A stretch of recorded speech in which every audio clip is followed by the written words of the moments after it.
Hey trainers, Alakaham here with some more Pokemon Video Magic, and I just wanted to stop in and share 3 teams that I have been using for the Fantasy Cup the last couple of weeks.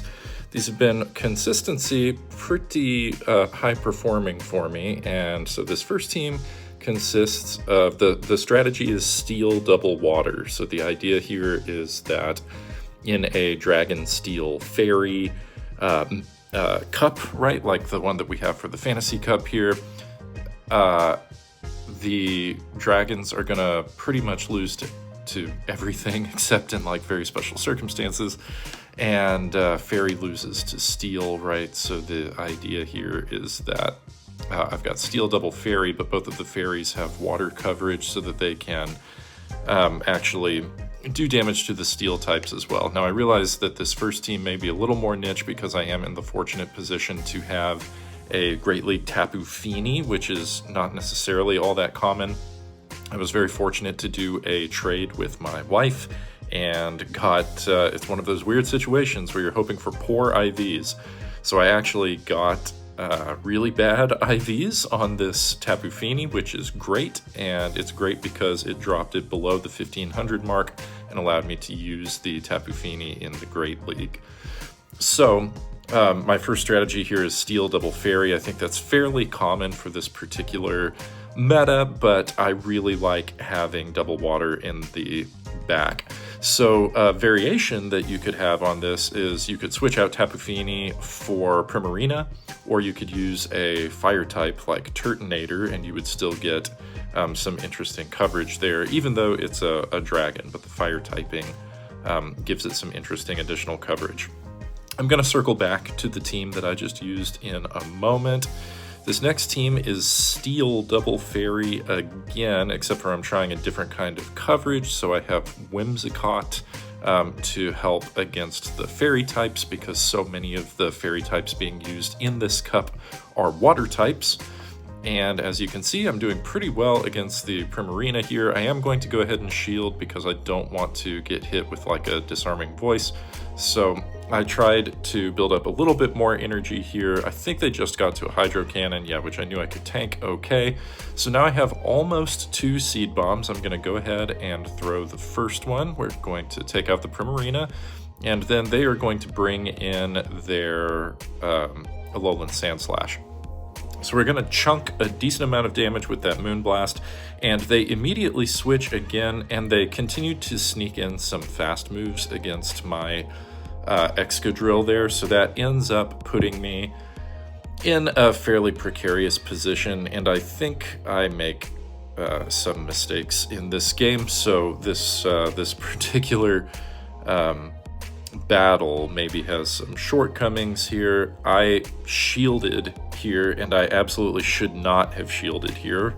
I was thinking that I might be, well, I was going to be in a weird spot no matter what. I was hoping that I would get that final shield, and then I would be able to come in with the Excadrill, but in this case, unfortunately, they got my shield, and then they were able to go ahead and take me out with their Sandslash. Kudos to my opponent here. That's a really good game, and they were able to navigate around a very bad lead for themselves. I certainly admire what they were able to do in that game. I'm going to try this team again because I wanted to highlight how it can actually work. And my opponent has Double Steel. Unfortunately for them, because of their swap at the beginning, they ended up taking extra damage on their Alolan Dugtrio, so I was ahead on being able to do damage there, and I figured I would immediately swap into the Whimsicott because I can do some grass type damage for neutral against the Empoleon up front. Instead, they have come in with an Azumarill here, and they are saving shields and putting all of their eggs in the Empoleon basket. Not a bad idea here. So they went Double Water. It was an ABA team. I'm going to come in and do whatever I can with the Excadrill. I'm going to throw this Scorching Sands, and you'll notice that I should definitely add another move on that Excadrill, so it'll perform better if you have other moves on it. It's unlikely they have a steel type move, so I'm going to let this go. It's just a drill peck, and I figure this Clefable is just fodder at this point. If they beat the Clefable, that's fine. I'm going to rely on the Whimsicott, except for the fact that they're not able to take out the Clefable, so that means I can do just enough chip damage to get away with a win at the end. So Clefable hits pretty hard, and it is fairly flexible in this meta. Even if it's hitting against a steel type, the resisted damage from Moonblast does quite a lot. But the other two are really the linchpin players. All right, in this case, I am running Fairy Double Steel instead of the other way around, and this gives me a chance to utilize Forretress. I really like Forretress. I think Forretress is kind of cool. I have been a fan since Forretress debuted, and there's not all that much occasion to actually use it in Pokemon Go, or hasn't been recently. It did just get updated with Volt Switch for a fast move, so that generates energy pretty well, and it does a lot more damage against all of the things in this meta that are weak to ground, of which there are quite a few. So I'm going to come back in with the Tapu Fini, and they bring in a Skarmory.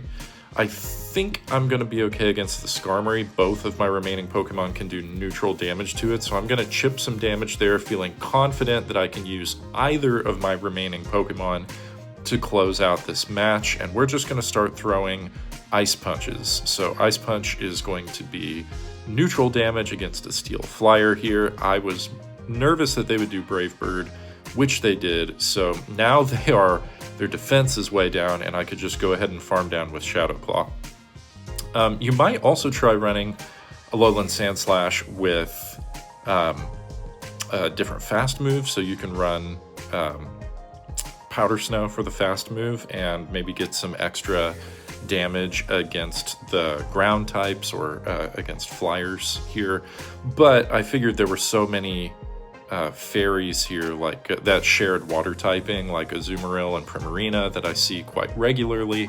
I wanted to have Shadow Claw, which is a legacy fast move, in order to get some coverage against those. At this point, I figure I can close even if they defeat the Sandslash. Yes, so Tapu Fini would have certainly been able to do it, but that's all right because Sandslash came through here.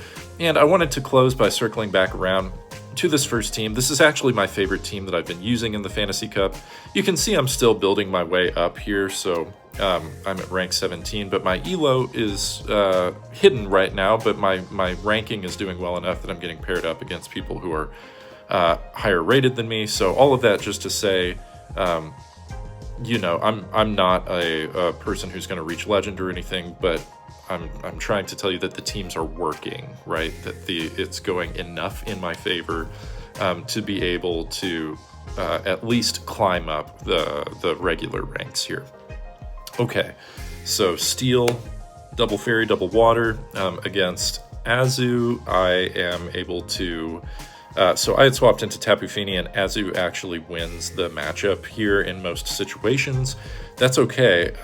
Both of my other Pokemon are going to be able to have some leverage against their lead, and they swap into Turtonator.